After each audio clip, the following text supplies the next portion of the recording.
Hello. Do you mind sharing your name with us? Yeah, my name's Tara. Yeah, and you are here as... I'm here as programmer for Wotever DIY Film Festival, a celebration of DIY queer film culture. And I'm here to see lots of films, as many as possible, to meet people, to scout out possible films, and just to have a good time and just really enjoy the feeling of being at a queer film festival. Cool, so this is BFI Flair we are at, and it started yesterday. And is this your first BFI Flair? No, I've been to many BFI Flairs. I think the first one I went was when I was about 16. I vaguely remember going with my first girlfriend, seeing some sort of special youth gay thing, but since then I kind of gone almost every year. And then in fact in 2013 and 2014 I somehow managed to get a job as events coordinator for BFI Flair, or London Lesbian and Gay Film Festival as it was known back then.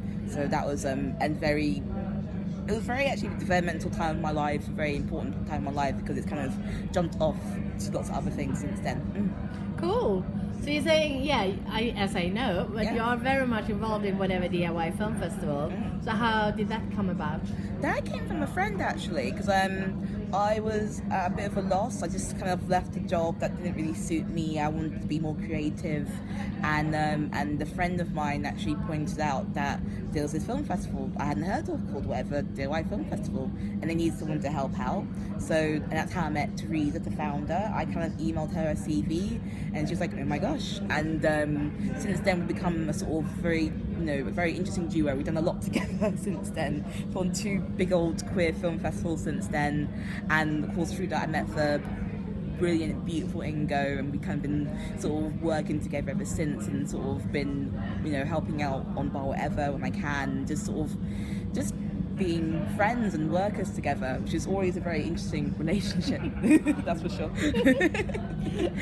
And it is Ingo interviewing, so there is no secrets here. And I didn't pay for you to say that. No, but okay. So so your role at the Wotever DIY Film Festival at the moment is sort of programming. So basically myself, submissions thing. Submissions are open now until June, and so we're kind of just accepting films for free from anyone of any queer film, of any queer theme, as long as it's not phobic. And we've got about 20 films so far. We're going to have a lot more, and it'll be my job along with Kay. It's also programmed to sort of watch the films and sort of curate a sort of series of really good shorts that kind of really show off these films to the best of their ability, and make sure everything's gorgeous. Bring along the filmmakers, do Q&As, workshops. A film festival like this really kind of lets loose my imagination, and also it really kind of works in the way I kind of like to work with people, and sort of how to bring people together and make those connections, and it just suits me so well. So I kind of feel like I'm kind of just like burst free doing these kind of things.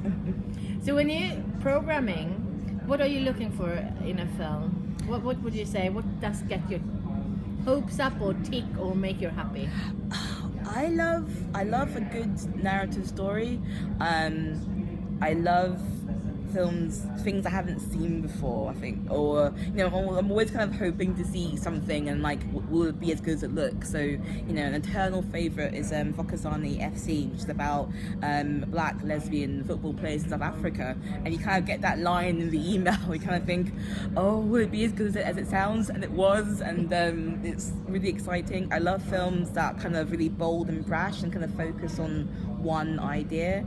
I think a lot of times short films, people try to do too many things at once, and actually if you kind of focus on one good idea, you can create a really strong film.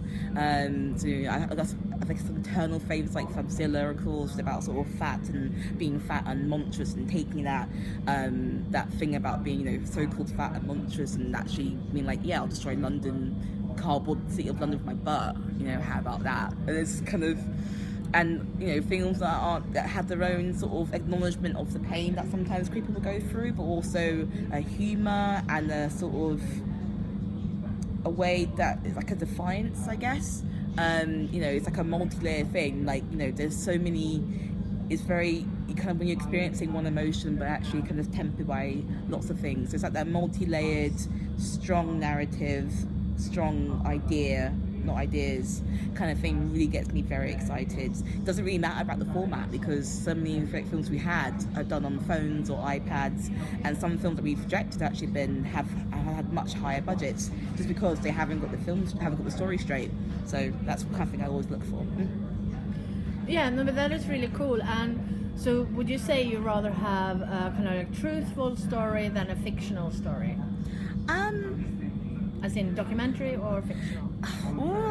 Documentary. I don't know. I love a good documentary. I think the being sort of DIY queer short films lends itself very well to documentaries, because it usually means you're getting stories from people you don't see. So it's not like you're seeing something that's going to be like basic or that doesn't connect to you. It will connect to our audiences who are sort of queer or queerdos, as I call them, because it relates to those marginalised groups, people of colour, trans people, people from geographically displaced groups, sex workers, and it tends to get films from those kind of people because we encourage them to sort of share their lives with us, and when they do, it's a very unique thing. It's something you just don't see in other film festivals or just see anywhere, period. And I think that's what makes documentary films really interesting in our film festival. So I guess I kind of prefer those. They're kind of easier to make for people as well, and at the same time it's very, you're very much likely to see something that you haven't seen on the screen that you need to see. You see things that you need to see at Wotever DIY Film Festival. Cool. And is there a lot of, because I know it is a small film festival, but I also know you are involved in a lot of other, small film festivals. Is it a good climate for to sort of starting up a small film festival when technology is so much easier to use and all those things? So would you recommend anyone who maybe having a few friends who have done films and things like that actually putting themselves together and try to organize a film festival? Yeah, definitely. Yes. If that's you, yes. The answer is yes. Yes, you should go for it. And how would they go about to do that? There's lots of ways. You tend to find that there's a lot of venues that tend to have their own inbuilt projector, and you can literally be like, hey, if it's a pub something, you might have an upstairs room that usually has capacity to showing films. Can I show a film? You can get it on a DVD, or you can show it from your laptop, your Mac, and kind of screen it onto the thing. Keep it simple, keep it simple, and that's actually quite easy to do. If you're a bit more savvy, you can go to BFI. They have a community thing where you can actually get the equipment or for projector and things to do. But there's a lot more venues than you think that you can do it with, and I'm sure you go in touch with me. I'd help you out too. So if they are thinking about doing it, go to film festivals, connect with people, but also think about, if there is nothing happening in your town or your village or your house, organize something. Yeah, I mean, think, what do you want to see? What's really bothering you in the world of film? What do you actually want to see? And you tend to find that that the film is out there. Yeah. It's just not been shown, or it's not been shown for 50 years. And we will find that there's always a way to kind of have it put on the big screen in some form. And also, check out your local film club. They can also give you lots of ideas about how to do it, or you can actually kind of collaborate with them as well to get started. I know that collaborating with Teresa really helped me get involved and do my own sort of film festival in a sort of way. So don't be afraid to sort of go up to people and be like, hey, can I put a film on next month with your people? They'll usually say yes, it makes their lives a bit easier. Cool. And what do you have to say finally to people who are thinking about making a film, or maybe haven't done a film but now need to sort of like finish it off and be able to send it in? What would you say for people who want to be part of Wotever DIY Film Festival?